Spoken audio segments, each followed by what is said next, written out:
Hello guys. तो आज हम पढ़ेंगे मॉर्फोलॉजी ऑफ फ्लावरिंग प्लांट। ठीक है। तो देखो, मॉर्फोलॉजी थोड़ा रटने वाला चैप्टर है, तो इसे हम सिर्फ एनसीईआरटी से पढ़ेंगे। एनसीईआरटी के अलावा कुछ भी नहीं करेंगे हम। ठीक है। तो सबसे पहले मॉर्फोलॉजी। मॉर्फोलॉजी का मतलब क्या होता है? What do you mean by the morphology? तो मॉर्फोलॉजी ऐसी the branch of science which deals with the study of external structure. कौन सी? External structure.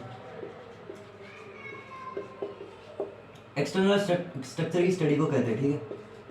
ठीक है। एक्सटर्नल स्ट्रक्चर की स्टडी को क्या कहते हैं? मॉर्फोलॉजी। ठीक है। जैसे एग्जांपल हो गया लीफ, फ्लावर, स्टेम, रूट। तो जो बाहर से दिख रहे हैं उस स्ट्रक्चर की स्टडी को हम मॉर्फोलॉजी कहते हैं। ठीक है। तो देखो, एनसीईआरटी में ना बताया हुआ है स्टार्टिंग में क्या होता है मॉर्फोलॉजी वगैरह। फिर सबसे पहला टॉपिक एनसीईआरटी में टैप रूट। टैप रूट क्या होती है?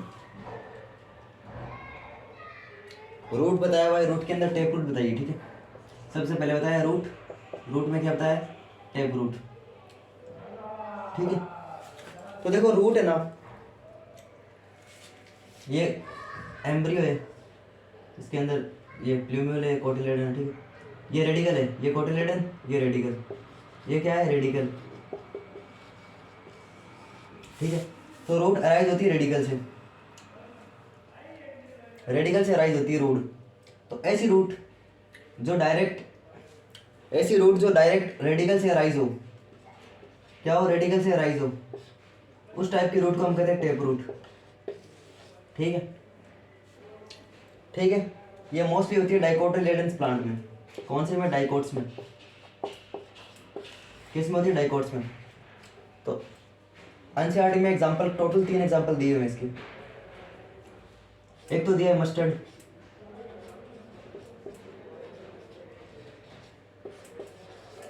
एक तो दिया मस्टर्ड, एक दिया है कैरेट, और एक दिया है टर्निप। मस्टर्ड, कैरेट, टर्निप, ये 3 एग्जांपल दिए हुए एनसीईआरटी में। ठीक है। तो ऐसी स्ट्रक्चर जो रूट से राइज हो, ऐसी रूट जो रूट से रेडिकल से राइज हो, सॉरी, ऐसी रूट जो रूट रेडिकल से राइज हो, उस टाइप की रूट को हम कहते हैं टैप रूट। और टैप रूट के 3 एग्जांपल दिए हुए हैं मस्टर्ड, कैरेट और टर्निप। ठीक है।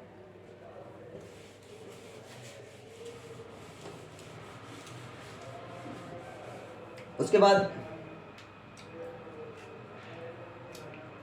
मोनोकोट्स। मोनोकोट्स के अंदर एनसीईआरटी क्या कहती है? तो मोनोकोट्स होते हैं ना, उसके अंदर जो रूट अराइज होती है वो शॉर्ट लिव होती है। क्या होती है? शॉर्ट लिव होती है। और फिर उसके अंदर वो रूट मर जाती है और नई रूट बेस से अराइज होती है। यहाँ पे बेस से अराइज होती है इस तरह से। उस रूट को कहते हैं फाइब्रस रूट, जो यहाँ बेस से अराइज होती है। तो वो दी हुई फाइब्रस रूट।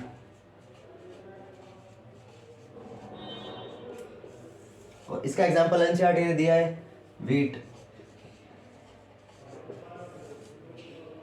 ठीक है।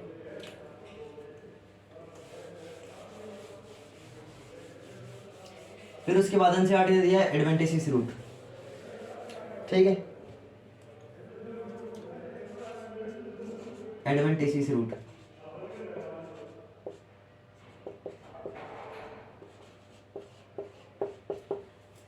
तो एडवेंटिशियस रूट कौन सी रूट होती है?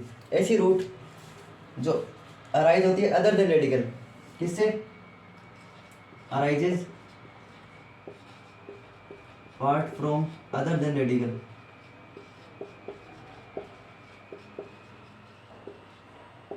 अदर देन रेडिकल, जो रेडिकल के अलावा अराइज होती है, उस टाइप की रूट को कहते हैं एडवेंटिशियस रूट। एनसीईआरटी में टोटल स्टार्टिंग में 3 एग्जांपल दिया है, एक बाद में डायग्राम के साथ दिया हुआ है, 2 डायग्राम के साथ दिए हुए हैं। तो पहले तो दिया है ग्रास, मॉन्स्टेरा और बेनियन। ये स्टार्टिंग का पैराग्राफ है, इसमें तीन एग्जांपल दिए, फिर दो एग्जांपल डायग्राम के साथ दिए। एक होता है एस्पेरेगस, ये भी एडवेंटिशियस रूट होती है, और फिर है स्वीट पोटैटो। तो ये टोटल 5 एग्जांपल दिए हुए हैं, तुम्हें बस यही याद करना है, ग्रास, मोन्स्टेरा, बेनियन, एस्पेरेगस और स्वीट पोटैटो। ठीक है, तो ऐसी रूट जो रेडिकल के अदर पार्ट से, अदर देन रेडिकल से अराइज होती है, उसको कहते हैं एडवेंटिशियस रूट। और एग्जांपल दिए हुए ग्रास, मोन्स्टेरा, बेनियन, एस्पेरेगस और स्वीट पोटैटो। एस्पेरेगस के बारे में कुछ बताया नहीं, बस उसका डायग्राम दिया हुआ है, बट एस्पेरेगस होती है वो एडवेंटिशियस रूट होती है, टाइप ऑफ एडवेंटिशियस रूट। ठीक है, तो आप ये लिख लो।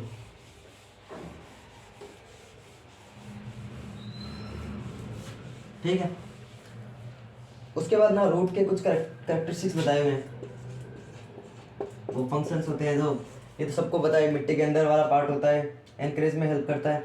तो इसका फंक्शंस क्या होते हैं रूट के? तो देखो रूट का मेन फंक्शन क्या होता है? Conduction of water and mineral, conduction of water and mineral, water और मिनरल्स का कंडक्शन करती है। ठीक है, तो ये रूट का मेन काम हो गया। इसके अलावा ये इंपॉर्टेंट है, पीजीआर फॉर्मेशन।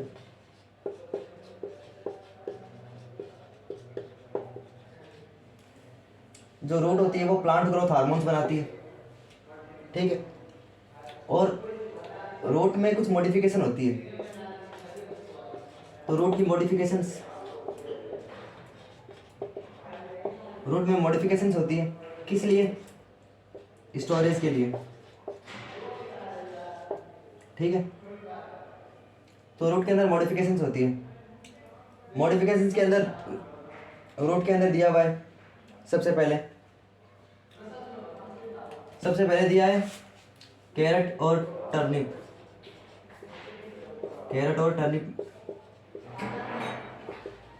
और स्वीट पोटैटो।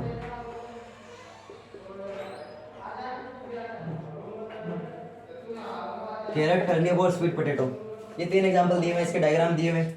ठीक है, तो ये टेप रूट होती है, ये भी टेप रूट होती है, ये एडवेंटिशियस रूट होती है। फिर एक इसके साथ दिया हुआ है एस्पेरेगस,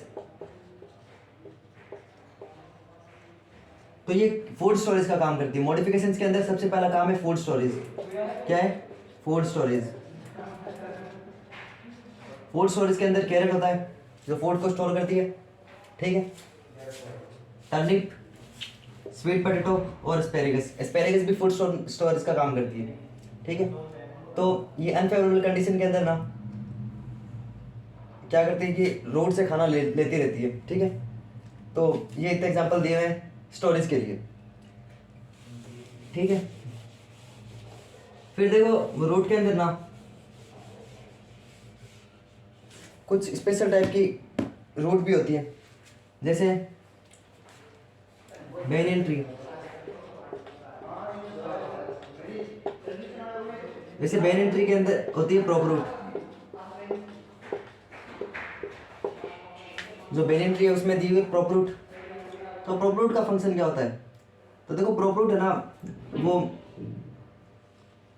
जो ये मान लो रूट होगी। ठीक है, तो ये जो ब्रांचेज है ना पेड़ की, यहाँ से ऊपर से ब्रांचेज से नीचे आ जाती है, तो इस टाइप की रूट को कहते हैं प्रॉप रूट। ये जो रूट आती है नीचे की तरफ, ये होती है प्रॉप रूट, और ये इसको स्टेबिलिटी प्रोवाइड करने का काम करती है। ठीक है, जो बेनियन का ट्री है उसको स्टेबिलिटी प्रोवाइड करने का काम करती है। फिर एनसीईआरटी में दिया है एग्जाम्पल शुगर केन और मेज, शुगर कॉर्न और मेज का। शुगर कॉर्न और मेज के अंदर होती है स्टिल्ट रूट, जो कहाँ से राइज होती है? बेस से। ठीक है, जो बेस से राइज होती है, तो शुगर केन और मेज दिया हुआ है। फिर एनसीईआरटी में ना एक और एग्जांपल दिया है, वो है न्यूमेटोफर्स। तो जो मर्सी एरिया होते हैं ना, कीचड़ वाले एरिया, जैसे ये कीचड़ वाला एरिया हो गया, ठीक है। तो यहाँ पे ना एक प्लांट होता है, उसमें क्या होता है कि जो रूट होती है ना, वो नीचे से बाहर की तरफ आ जाती है, ऐसे ऊपर की तरफ, और फिर ऑक्सीजन ऑक्सीजन अब रूट भी रेस्पिरेशन करती है, तो रेस्पिरेशन के लिए ऑक्सीजन चाहिए। तो रूट क्या करती है, बाहर की तरफ ऊपर की तरफ आ जाती है और यहाँ से ऑक्सीजन लेती है। कौन से एरिया में? मर्सी एरिया में। मर्सी एरिया के अंदर क्या होता है कि रूट होती है, वो बाहर आ जाती है, सोयल से बाहर आके ऑक्सीजन लेने का काम करती है। और ये किस में होता है? न्यूमेटोफोर्स के, इन रूट्स को बोलते हैं न्यूमेटोफोर्स, इनको बोलते हैं न्यूमेटोफोर्स, ठीक है। और इसका एग्जांपल है राइजोफोरा, ठीक है। तो ये रूट के बारे में एनसीईआरटी में दिया हुआ था, ठीक है, लिख लो आप।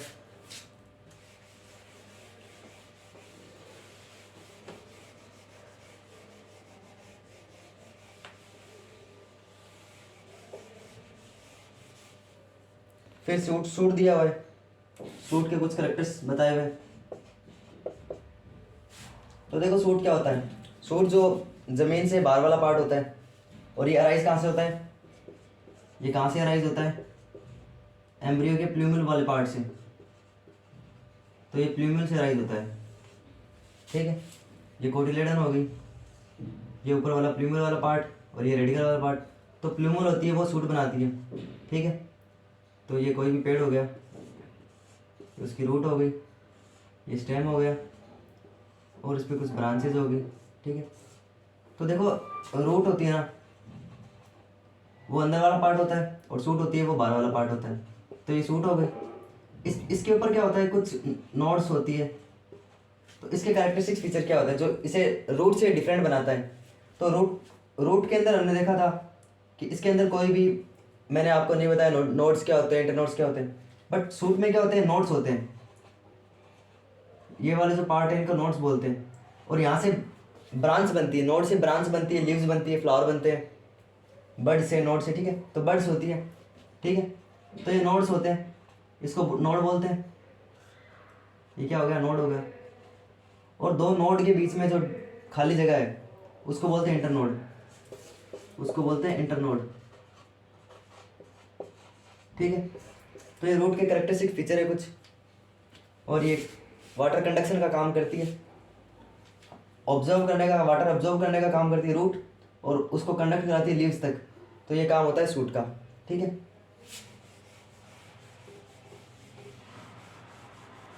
तो देखो सूट के और फंक्शंस क्या होते हैं। तो ये भी मॉडिफिकेशन करती है। सूट में भी क्या होता है? मॉडिफिकेशन होता है। सूट में मॉडिफिकेशन होता है, ठीक है। तो मॉडिफिकेशन सबसे पहले फूड स्टोरेज का दिया हुआ है, फूड स्टोर करने का काम करती है। और ये जो फूड स्टोरेज का काम करती है, जो सूट या फिर स्टेम, वो फूड स्टोरेज का काम करती है। वो क्या, वो ऑर्गन ऑफ पेरिनेशन की तरह काम करते हैं। क्या? Organ of perennation.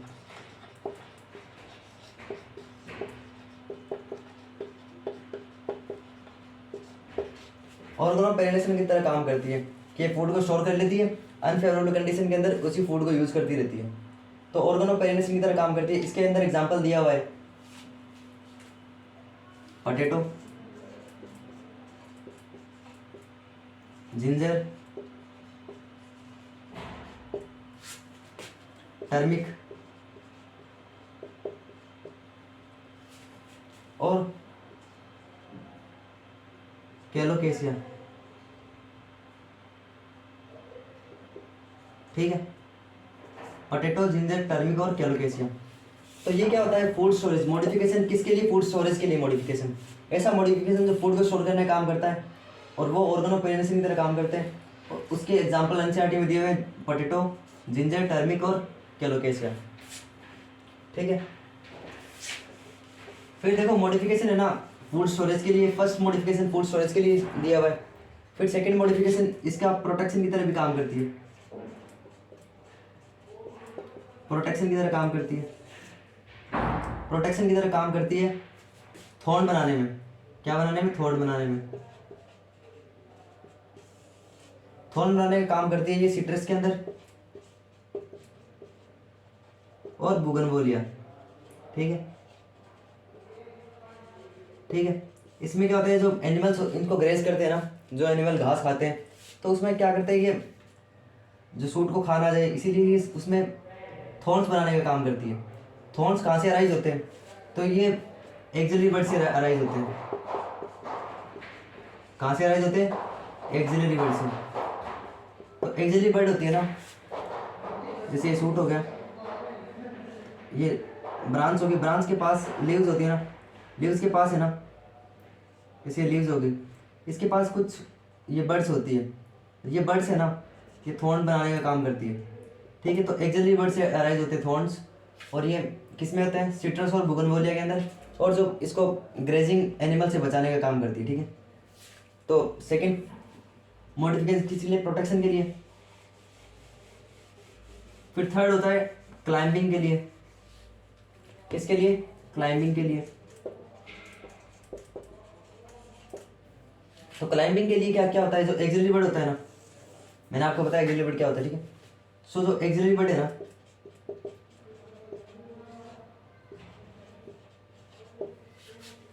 उससे एक स्पाइरल स्ट्रक्चर अराइज होती है, इस तरह की स्पाइरल स्ट्रक्चर अराइज होती है। ठीक है, और वो स्ट्रक्चर इसको क्लाइंबिंग में हेल्प करती है। सूट, ये सूट का मॉडिफिकेशन है। ठीक है, सूट मॉडिफाई हुई है। ठीक है, तो सूट मॉडिफाई होके क्या क्या करती है? ये एक स्ट्रक्चर बनाती है। ठीक है, और ये किसके अंदर होता है? ठीक है, ये होता है अपने गोड्स के अंदर। किसके अंदर? गोड्स के अंदर। एग्जाम्पल एनसीईआरटी ने गोड्स नाम लिखा है, जिसके अंदर वाटरमेलन, वाटरमेलन, कुकुम्बर, ठीक है, पंपकिन, ठीक है, ये गोड्स दिया है, और grape vine and grape vine, gourds और एंड ग्रेप वाइन।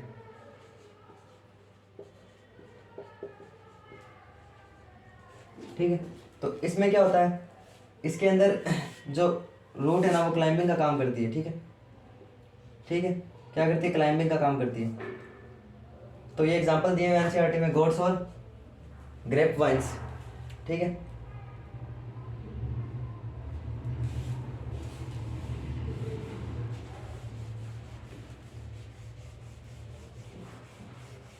अब इसके अंदर मॉडिफिकेशन के अंदर है ना, एनसीईआरटी ने थोड़ा और बताया है। वो बताया कि जो ग्रासेस होती है ना, ग्रास और स्ट्रॉबेरी, उसके अंदर क्या होता है? रनर्स। ये क्या होते हैं? ये जो ग्रो होते हैं ना, इनमें वेजिटेटिव प्रोपगेशन, किसके लिए? वेजिटेटिव प्रोपगेशन के लिए ना, वेजिटेटिव प्रोपगेशन का भी काम करती है। ठीक है, वेजिटेटिव प्रोपगेशन में क्या होता है कि जो ग्रास और स्ट्रॉबेरी के अंदर जो सूट होती है ना, वो क्या करती है? एक स्ट्रक्चर बनाती है जिसको बोलते हैं स्टोलन। ठीक है, तो वो स्टोलन बना के रनर्स की तरह काम करती है। ठीक है, रनर्स और स्टोलन एक ही चीज़ होती है। ठीक है, तो स्टोलन्स के अंदर कौन सा एग्जांपल है? ग्रास और स्ट्रॉबेरी। फिर एनसीईआरटी ने लिखा है कि जो सूट होती है ना, सूट के अंदर जैसे ये वाला पार्ट हो गया, ये सॉइल हो गई। ठीक है, सॉइल के ऊपर rosettes of leaves and tufts of root, इस तरह की रोजेट्स ऑफ लीव्स बन जाती है और टफ्ट्स ऑफ रूट बन जाती है। ठीक है, और इस तरह की स्ट्रक्चर, रोजेट्स ऑफ लीव और टफ्ट्स ऑफ फ्रूट, इस तरह की स्ट्रक्चर को हम कहते हैं,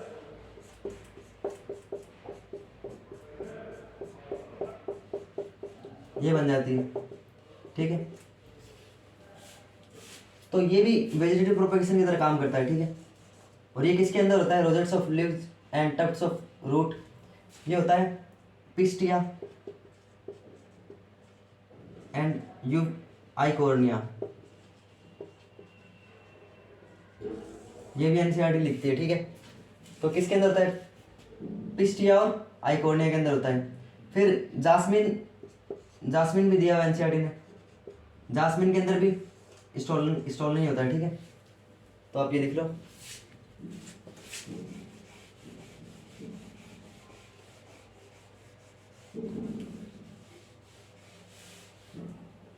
फिर एक क्रिस्थेमम दिया हुआ है,